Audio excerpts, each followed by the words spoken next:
방은미의 타작마당입니다. 오늘도 저와 함께 은혜를 나누시기를 바랍니다. 시편 23편 1절 말씀입니다. 여호와는 나의 목자시니 내게 부족함이 없으리로다.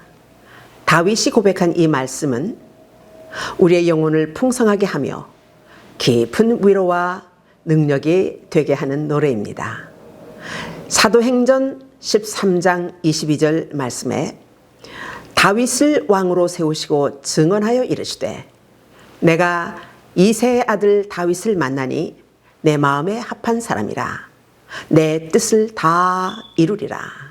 하나님은 다윗을 내 마음에 합한 자라고 하시면서 흡족해 여기셨습니다. 내 뜻을 다 이루리라 하시며 다윗의 혈통을 통해서 예수 그리스도를 이 땅에 오시게 하셨습니다. 그런데도 다윗의 일생은 참으로 파란만장한 인생을 살았던 왕으로서 하나님 앞에서 용서받지 못할 죄를 짓기도 했었습니다. 물론 나단 선지자의 책망으로 하나님께 통회자복하여 죄 사함을 받았습니다만 다윗은 그 고통을 겪는 가운데서도 불평하지 않았습니다. 오직 자신을 용서하신 하나님의 은혜를 찬양하면서 극복할 수 있었습니다. 다윗은 자신의 부족을 알았고 하나님의 은혜를 아는 사람이었습니다. 그의 인생의 고비마다 하나님이 함께 하셨던 것을 체험했었고 위험한 위기마다 하나님이 지켜주시고 다윗으로 하여금 항상 승리하도록 역사해 주셨던 것을 체험했기 때문에 하나님이 어떤 분이심을 확실하게 고백할 수 있었던 것입니다. 내게 부족함이 없다라는 고백은 하나님께 대한 절대적인 신뢰였습니다. 사울이 죽이려고 추격해오고 또 피신하는 상태였는데 무엇이 그렇게 부족함이 없다는 말입니까? 사울이 아무리 다윗을 죽이려 해도 절대 죽일 수 없었던 것은 다윗이 사울 때문에 죽어야 할 이유가 없었던 것입니다. 우리가 알아야 할 것은 모든 생명과 모든 인생은 하나님 손에 있다는 것입니다.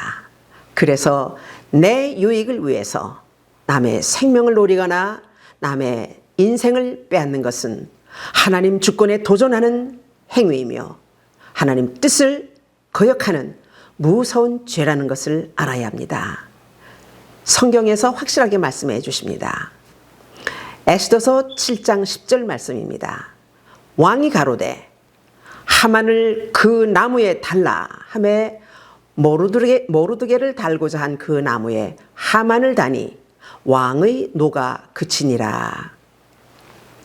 에스더에 나오는 말씀으로 페르시아의 아하수에로 왕의 총리 되신 하만이 유대인 모르드게가 자기를 섬기지 않는다고 모르드게를 모함하여 나무에 달아 죽이려고 음모를 꾸미고 왕에게 청하여 전국에 조소를 내려서 유대인들을 진멸할 계획을 세웠었습니다.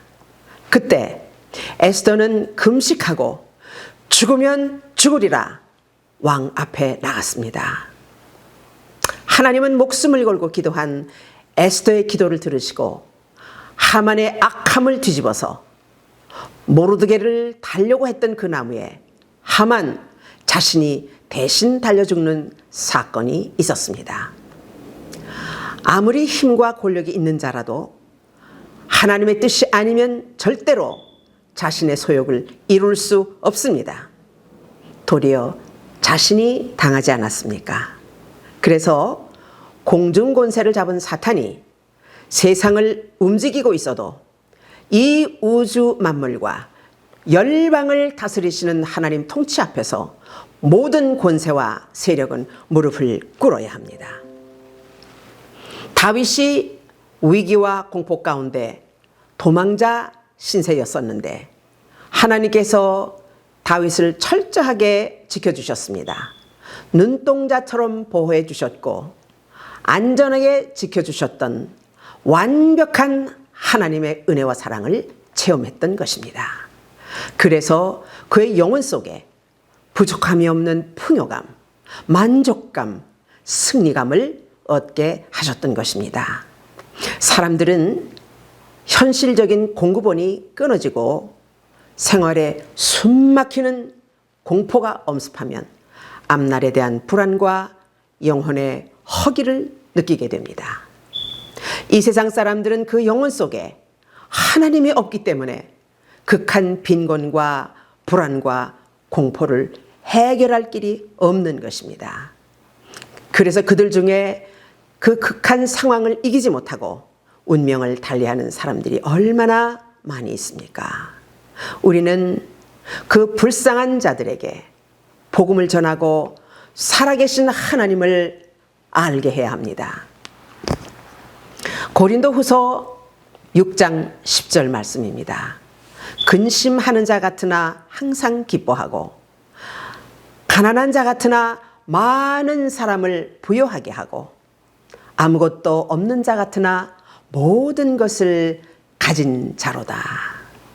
하나님은 우리가 빈곤에 허덕이며 범사에 고통하는 것을 원하지 않으십니다. 하나님은 당신의 자녀가 무시당하며 고통하는 것을 간과하지 않으시고 오히려 드러내시며 높여주십니다. 그것은 우리가 하나님의 작품이기 때문입니다. 또한 하나님은 우리의 가난을 대신 지시고 우리에게 부요를 주셨기 때문에 우리로 하여금 풍요함을 누릴 수 있게 하십니다. 또 하나님은 우리의 질고를 대신 지시고 채찍에 맞으심으로 모든 질병에서 노임을 받게 하셨습니다. 우리가 교회 설립 당시 기도가 정말 많이 필요했었습니다. 그래서 우리는 새벽 기도와 밤 기도를 몇 년간 계속했었는데요. 해를 거듭하면서 제 몸이 이상하다는 신호를 보내고 있었습니다. 제가 여러 번 쓰러지고 몸이 점점 약해지고 있었습니다. 미국에는 의료보험이 비싸서 제가 보험을 들지 않고 기도로 견디면서 그래 무슨 일이 있겠나 라고 하면서 믿음이 있는 것처럼 그렇게 지냈었습니다. 그런데 오랜 시간 동안 저는 병명을 모르고 혼자 투병 생활을 하게 되었던 것입니다. 그때 저희 상태를 재정부장님께서 보시고 사모님 이렇게 아픈데 보험이 있어야 합니다 라고 하시면서 당신이 보험을 직접 들어주셨어요. 저에게는 참 귀한 은인입니다.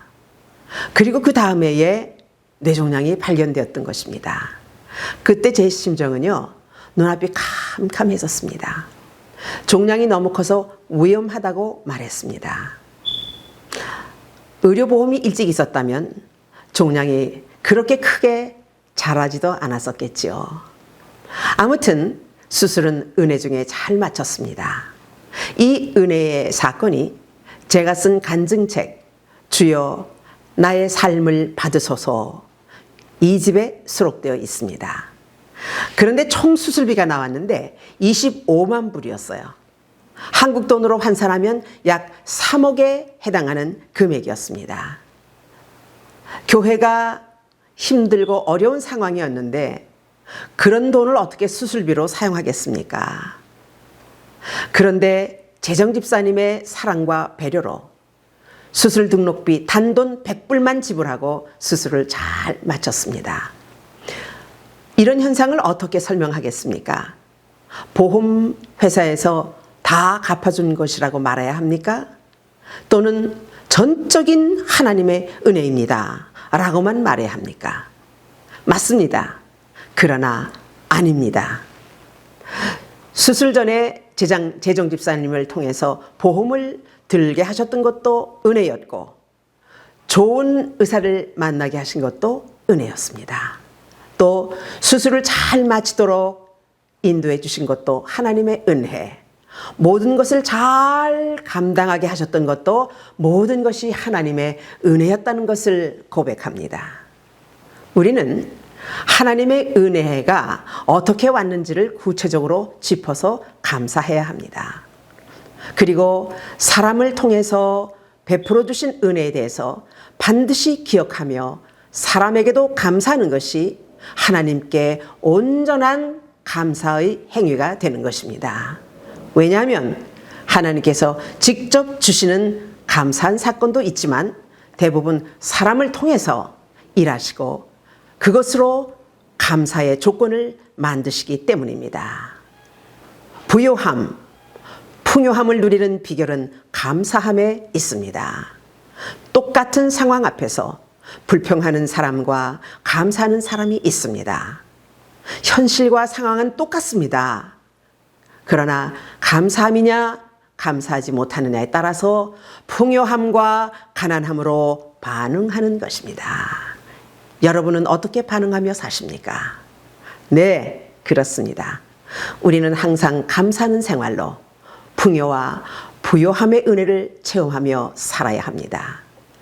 가난한 목사에게 큰 수술비로 부요한 은혜를 입게 하셨던 사건, 이 부요함은 하나님을 믿는 믿음 위에 주시는 풍성한 하나님의 은혜인 것입니다. 하나님은 인간의 생사 화복을 주관하시는 분이십니다.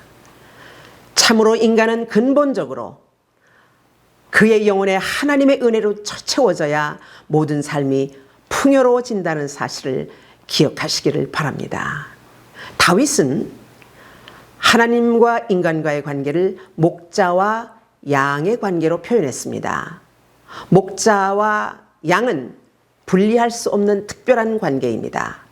이처럼 하나님과 주의 백성들과의 관계 역시 분리할 수 없는 특별한 관계로서 하나님의 사랑과 관심을 먹고 살며 하나님의 완전한 보호하심을 받는 전적인 믿음과 신뢰의 관계에 있어야 합니다.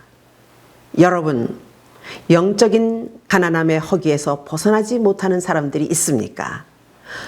부정적인 말과 불평, 비방을 당신의 마음과 입술에서 버리십시오. 이것들은 당신의 영혼을 더욱더 가난하게 만듭니다. 이제부터는 의식적으로 범사에 감사하는 훈련을 하십시오. 여러분, 부족함 없는 부요한 삶을 원하십니까? 예수님의 십자가에 여러분의 삶의 초점을 맞추어 사십시오. 예수님께서 십자가 위에서 승리하신 그 승리가 여러분에게 범사의 승리와 소망이 되게 하십니다. 이 부요함이 보장되어 있는 하나님의 은혜 안에 거하십시오. 모든 부요는 하나님 말씀 안에 감추어져 있습니다. 우리에게 변함이 없이 영원한 목자 되신 주님의 진실한 양들이 되시고 주 안에서 참 부요한 자들이 되시기를 진심으로 축복합니다. 여호와는 나의 목자시니 내가 부족함이 없으리로다. 할렐루야. 이 영상은 리빙 워터 미션 오브 뉴 라이트에서 제공합니다. 다음 주 이 시간 다시 찾아뵙겠습니다. 여러분 안녕히 계십시오.